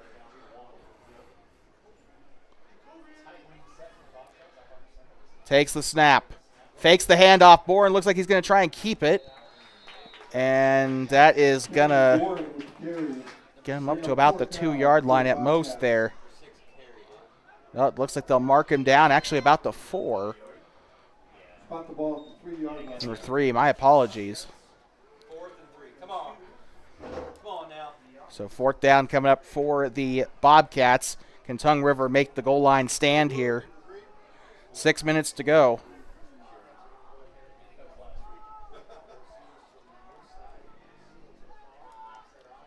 And here they go. 2 men to the near side. And they're going to try and push his way in. Oh, he's short. And did he get there? Let's see where they spot And it. I think they might have marked him just about short of the goal line there. So if so. Oh, no, he didn't even need to get to the goal line there. My apologies. He just needed to get to the first. But they will turn the ball over. Tongue River gets it back. He was on his knees before he So a fantastic job there by the Eagles to stop it on the goal line there. Clock will stop at 5:27. Eagles have a chance to tie it here. Bobcats have ate about 6.5 minutes off the board here in this third quarter, though, so definitely not giving Tongue River a lot of time here remaining in this half. So kind of means Tongue River has to budget their drives here. Most important thing from this point forward for the men wearing the white helmets here, don't turn the ball over. But So might work out for the Bobcats in some capacity, as I didn't even think about this, but Tongue River is pinned on their own 2-yard line, so that's going to make things pretty difficult. If you let someone in out of the D line, that could be 2 points on the board for the Cats. Takes the snap. He'll roll out to the right side, and somebody broke free into the end zone, and it's a safety for the Bobcats. 2 points on the board. 2 points for the Bobcats. And I thought I saw Bridger Pyle get back in there and wreck them on the left side. Did a fantastic job getting by the offensive lineman. And that also gives that extra layer of insurance should Tongue River score on their next drive, as Tongue River will need a 2-point conversion to tie it up after this next possession. But we'll be right back from Walt Gray Field in just a moment. Bobcats will be getting the ball back soon off of a free kick.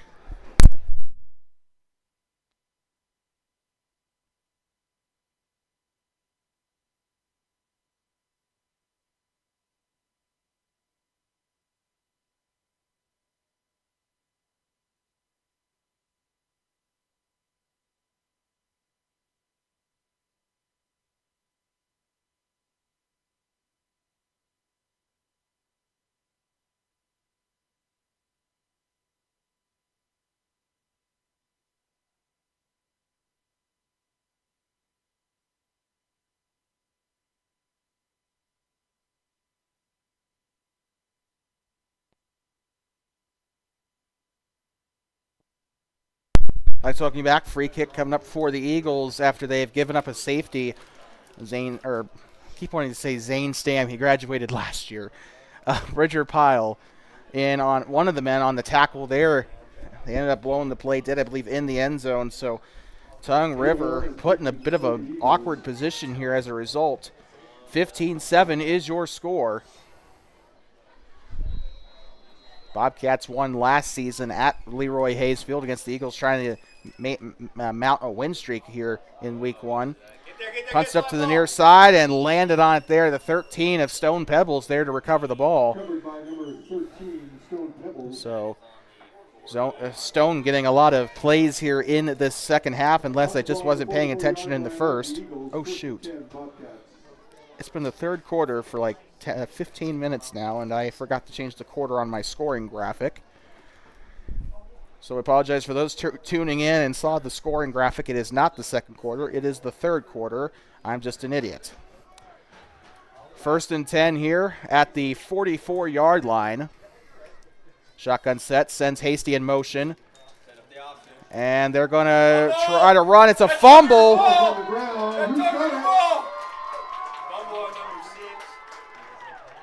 And it might be Tongue River ball.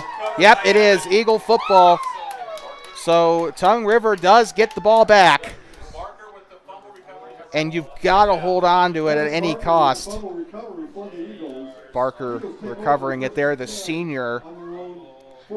Great job there by Tongue River, keeping their head up and getting the ball back. Bobcats have got to secure that ball a lot better. And I know fumbling was a little bit of an issue in Newcastle. It was an issue last season. It was an issue in 2023. Nothing's really changed. They got to hold on to the football. That's rule number 1, basically. He wanted to pull that out of the mesh and run the option, and it was already too deep, so then it just came. Well, no, rule number 1 is actually watch the snap on defense. Rule number 2, hold on to the football. Yeah, get vertical. Far side, it's a quarterback keeper. That was number 15 on the run, T.J. Watkins, the junior. As the lights start to illuminate the field here at Walt Gray Field, the drone has been there for 2 hours now in the same exact place. Whoever our guard is Second down and second down and 8, it looks like. A lot easier when it's on when it's close to midfield. We hope you're having a great time joining us here on Two Basin Sports Network, the voice of the Bobcats. It's so good to have football back in our lives. And we're so glad everyone who has tuned in up to this point. We'll be in Worland next week as the Bobcats take on the Warriors. Drops back the pass, slings it over the middle. It's caught. 23 on the catch. 23 on the catch, 6 on the tackle. That's Cannon Bourne on another tackle. as Trey Breen ends up the tight end with another reception. He got one earlier in the first quarter. I've been pretty impressed with Breen at the tight end position today. The senior with some pretty good hands on him, just in the limited sample size that I've seen of the kid. So 3rd down and 2 for Tongue River. Not quite out of the woods here. No pun intended, given where we are.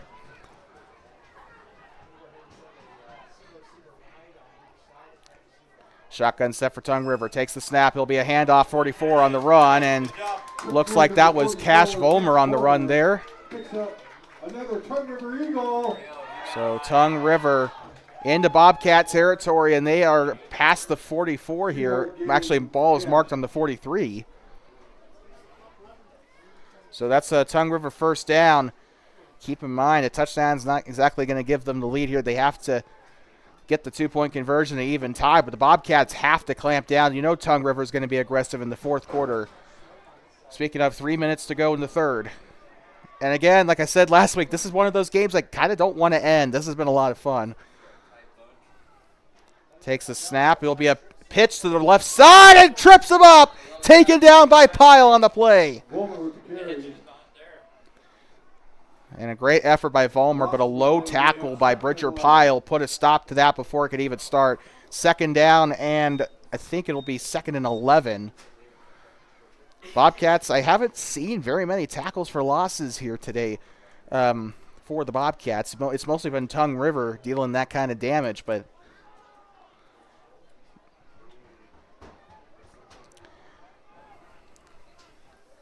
the Bobcat D-line has been somewhat quiet here in this 2nd half. They were wrecking things in the 1st half. Sends a man in motion, number 11, Hagen Walker. He's going to go back up to the near sideline. He'll keep it. He's going to look to throw. He's got pressure. Throws it down the side. It's picked off, but it's out of bounds. I don't care what the result is. Jordan Garrison with a great haul in, but you know, if he was just a couple of feet in, if he was a couple of feet to his right, he could have had a good pick there. But and that's the thing we saw against Newcastle as well. Those cornerbacks are dangerous on those types of throws. You can't leave the ball too high in the air, or too long or in the air too long. I'm losing my words. You can't leave the ball in the air too long if you are playing against the purple and gold. Good Lord, creating my own tongue twisters over here. I'm a nurse, like necessity for a stroke. 3rd down and 11, 2 minutes to go. Fake handoff, rolls out to the left side, throws on the run, it's caught, wide open, and that was, I believe, Hagen Walker on the haul in. So Walker doing a good job there. He's been electric in this game as well. We said this against Newcastle, but historically, we've seen the Bobcats do a lot better defending the red zone than if the ball was closer to the 50 or 40. Bobcats usually do clamp down around this part of the field, so expect the D-line to start going in, making some good plays here. 15-7, in case you're just tuning in, Bobcats leading on the road here in Sheridan County, here in beautiful Dayton, Wyoming, just east of the Bighorns, outside of Burgess Junction. Takes the snap, handoff to the right side, and Pyle in on the tackle. Great wrap up and brings him down. The run there by number 3. It looks like Evan Barker. And again, Barker did everything he could there, but just nothing there. There you go.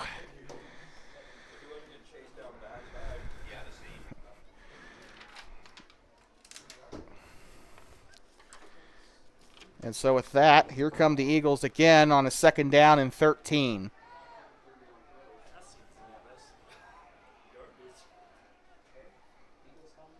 Ooh, Bobcats doing their thing here, sending a linebacker in a little bit close to the lineman there.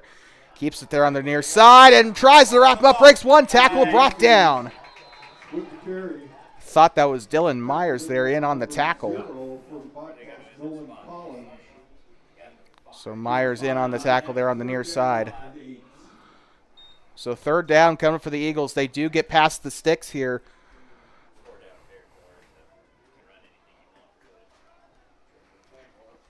Honestly, if I'm the Eagles coach, try to see if you can't at least get some kind of short pass, get number 11 downfield. As we know how deadly Hagen Walker's been today. Boy, they're hanging on the post. That post is wide open. Oh, And they're going to get a Bobcat to jump, number 61.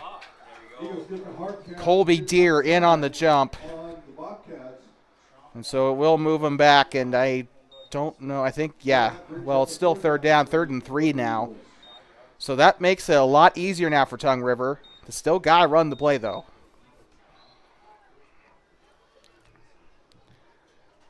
Again, the Bobcats have been usually pretty half-decent at this type of situation through the years, even in the Matt McPhee era. Tongue River coming out here. 3rd down and 3. I misread the 3 as a 2. I don't know. 15-7. And the buzzer will sound before they can get the play off. Well, we got 12 more minutes left here in Dayton. And this is a game that has been entertaining from start up until this moment. We'll be right back from Walt Gray Field in Dayton, Wyoming, here in scenic Sheridan County. Here off of US Route 14, you are watching Bobcat football on Two Basins Sports Network, the voice of the Bobcats.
Like to welcome you back here inside of Walt Gray Field, here up in the press box.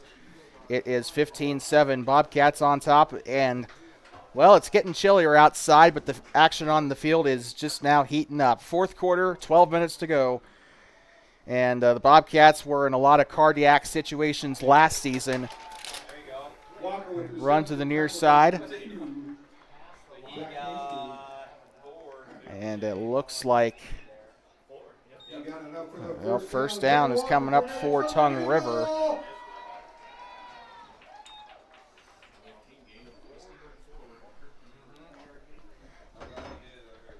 And so that's first down for Tongue River. And keep in mind, they're trying to tie this up at any cost here. A lot of situations with the Bobcats on the road last season in these very close contests, and 2024 was not a fun year watching these guys in the 4th quarter, but takes a snap. Ooh, nice play there, but he's swallowed up by a pride of Bobcats. Still going, and they just now blow the whistle. So that'll bring up second here for the Eagles. And a great job by the interior keeping an eye on it. As a defensive lineman, kind of have to do two things at once. You want to keep an eye on your man, but you also need to try and get by the offensive lineman blocking you so you can get to the ball. And Bobcats have been pulling that off pretty well here in this set of downs so far. 2nd and 10.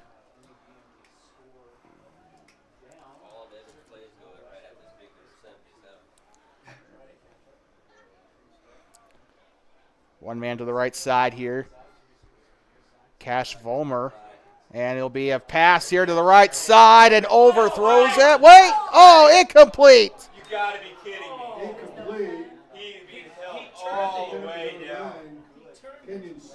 And so with that, I think it was Snell trying to go for the grab there, the wide receiver.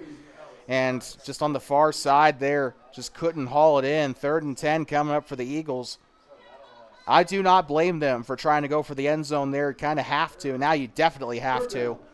3rd and 10 coming up. Again, the lights coming down onto the field here. It's the beauty of high school football. They call it Friday Night Lights for a reason. 3rd and 10 here. Not the end of the world if they don't convert here, but it definitely makes things a bit more difficult.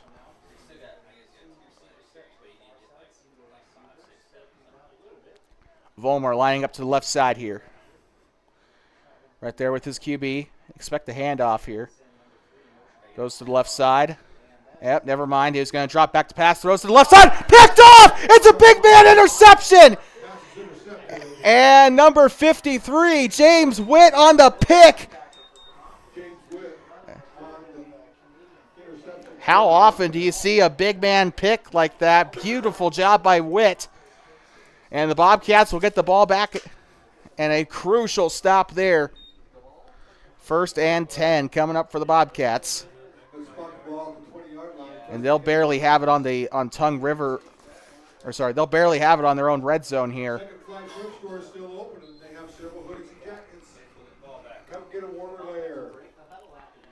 10:23 to go here in this game, here in week 1.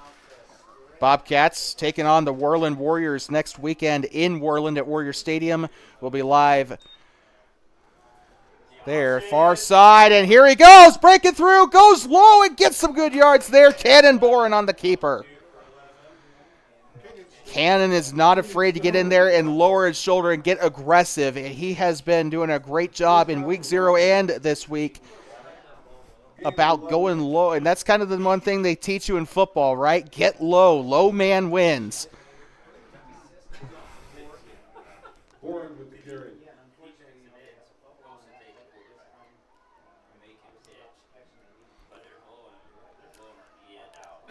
First and 10, ball on the 30-yard line. I form for the Bobcats. Takes the snap. Runs it up the middle. He's got some room. Still almost had a stiff arm there, but a fantastic tackle there by the 9 of Kenyon Snell. This kid has been catching my eye today on the offensive and defensive side of the ball today. Man, deciding a player of the game is going to be a little bit difficult for me.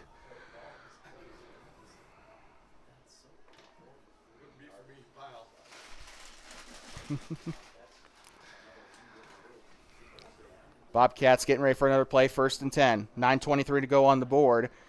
And you kind of have to wonder, it's a similar situation to Newcastle. They kind of have to just try and run the clock out here. Run up the middle here, and that is Bridger Pyle on the run again. This guy's been fed the ball a lot today.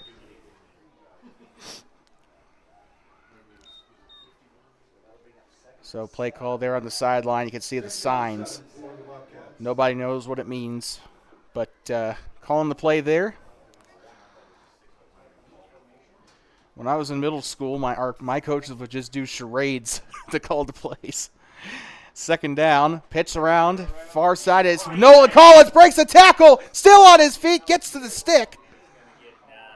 And, yep. So Nolan Collins listed as a receiver and a running back on the roster. He's a Swiss Army knife here for the Bobcats. Also plays defensive back on the other side of the ball. Oh, no, it wasn't Hasty that made that hit last week. It was Collins, now that I think about it. Although Hasty can still light you up. Lining up near side, they got Garrison up toward the Tongue River bench. Checks with the referee, make sure he's good. Takes the snap. Hands it off. Tries the stiff arm. He's going to get the 1st down and a little bit more. There are 2 Eagles down there, or 3 Eagles down there on the tackle. And that's another Bobcat 1st down with with a middle school quarter to go in this game. 1st down Bobcats. So now the ball down to the 43-yard line. Gives them the 1st down.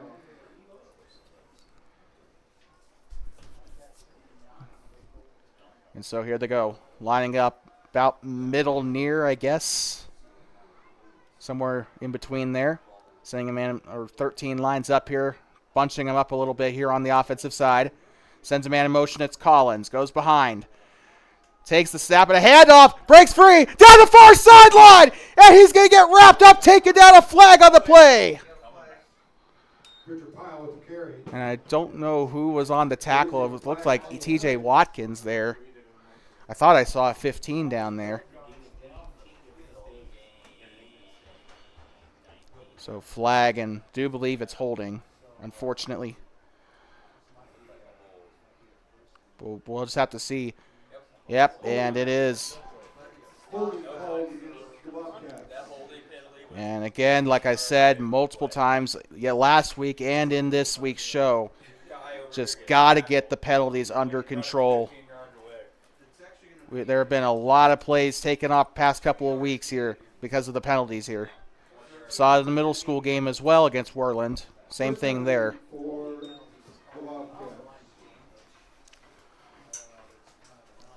First down still for the Bobcats. So they're pretty lucky there. Looks like wing. And a pitch to the near side. He'll go through and finds a hole. And despite the penalty, they're able to get enough yards for the first down.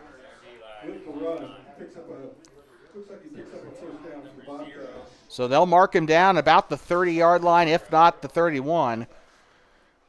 Bobcats moving smoothly here on offense. They have the lead. Really, all they got to do is just hold on to the football.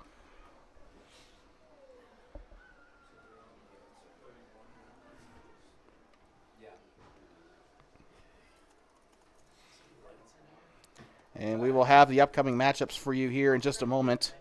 Another wing formation I thought I saw there near side, and a handoff to Nolan Collins this time. And it's going to take three Eagles on the play to bring him down. Don't know if I'd call that a flock of Eagles or just...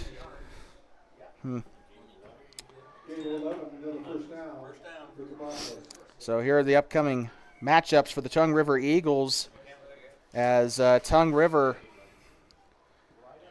is set to take on...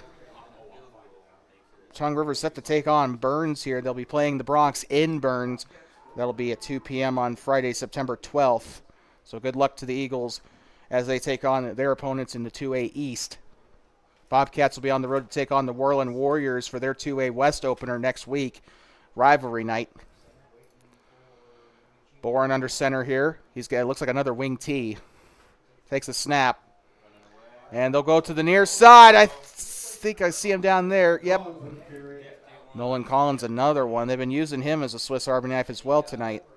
Oh, shoot, the camera's not on him. 5 minutes to go here in the game.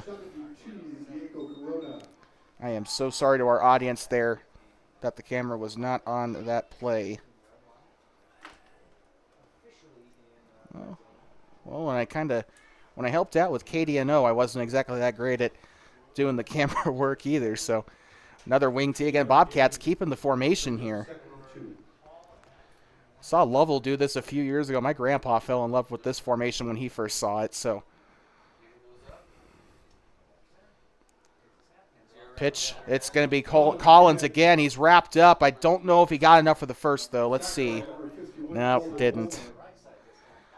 Black hat on the near side. Looks like he marked it down at the 11. By the way, red zone alert for your Thermopolis Bobcats. Forgot to mention that earlier. So Thermopolis, honestly, if they score here, it's not impossible for Tongue River to score 2 touchdowns. I've seen high school teams come back from much, much worse in my time, but wing T here again. Run down the clock, 3:51 to go. Takes another run.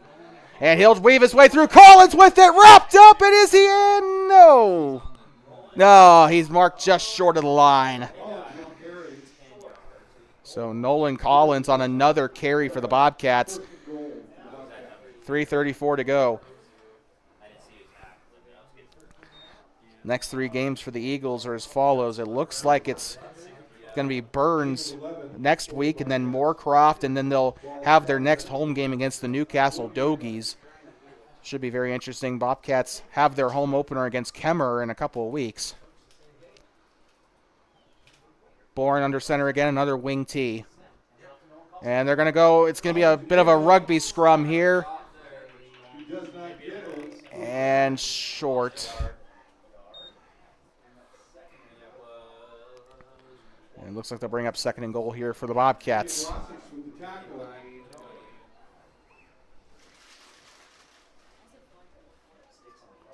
2:46 to go here. Time to deliver your Two Basin Sports Network player of the game. And I think we're going to give it to Bridger Pyle today, the running back for the Bobcats. Also made some good stops on defense as well. Congratulations to him. Takes a snap. And I think it's going to be Pyle in and touchdown Bobcats. Touchdown Bobcats. I think it was Pyle that ran it in on that one. So 21-7. Yep. 21-7 is your score here from Dayton. And they'll go for the PAT here today. The Bobcats are 1 for 2 on their PATs.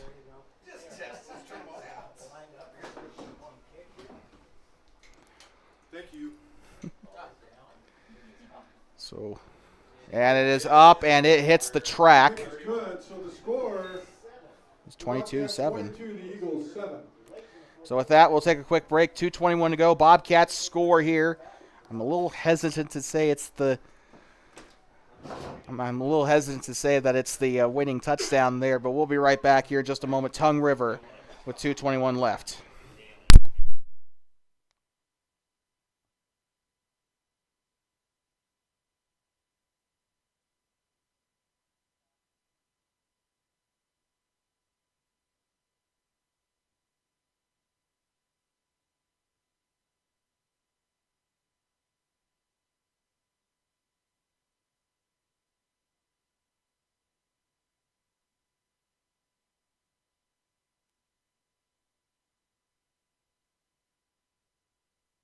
Talking back inside of Walt Gray Field in Dayton, Wyoming, home of the Tongue River Eagles.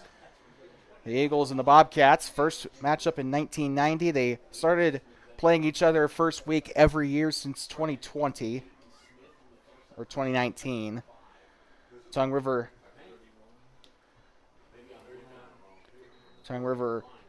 so far, I believe, leads the series over the Bobcats over the last 5 years. Bobcats lead all time over the Eagles. And far side up to the number, about the 30-yard line. He's got, a good hit there. Number 0, Nolan Collins, in on the tackle.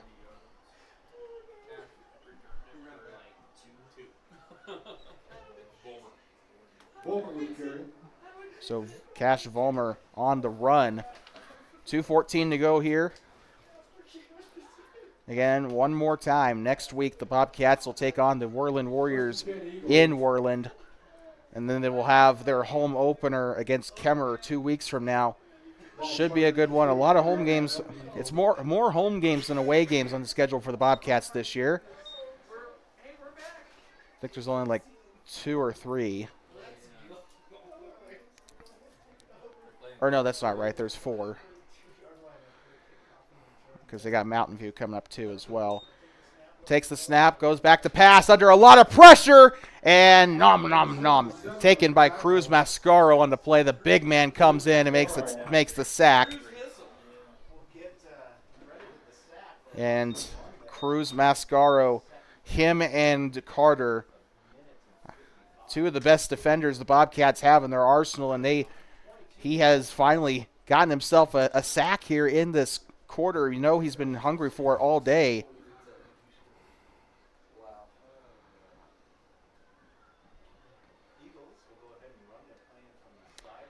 And so here comes Tongue River.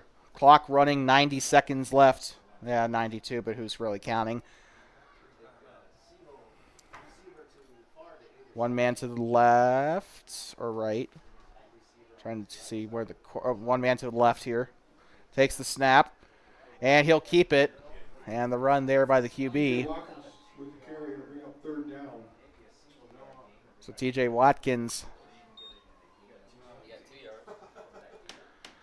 Third down. Third down coming up here for Tongue River. 1 minute to go. Tongue River still has not used their timeouts here. I forgot to update the timeouts on our scoring graphic, but there are 3 of them for each team. 45 seconds to go. I think we could probably call it here. Bobcats 22-7 so far.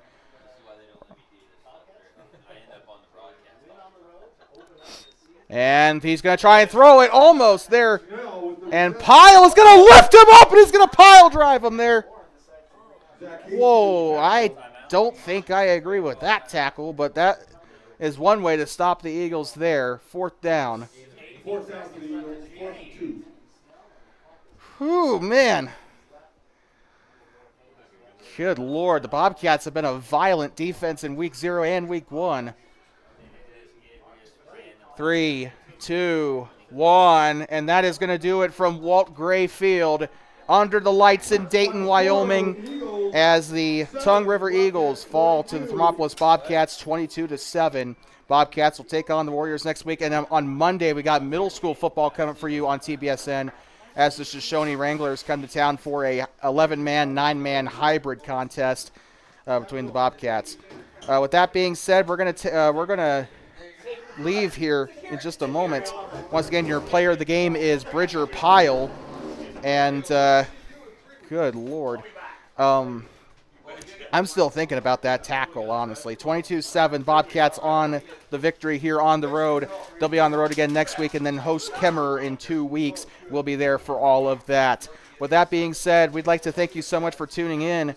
And as always, until next time, please remember to drive home safe and do not pet the buffalo. We'll see you on Monday against Shoshone.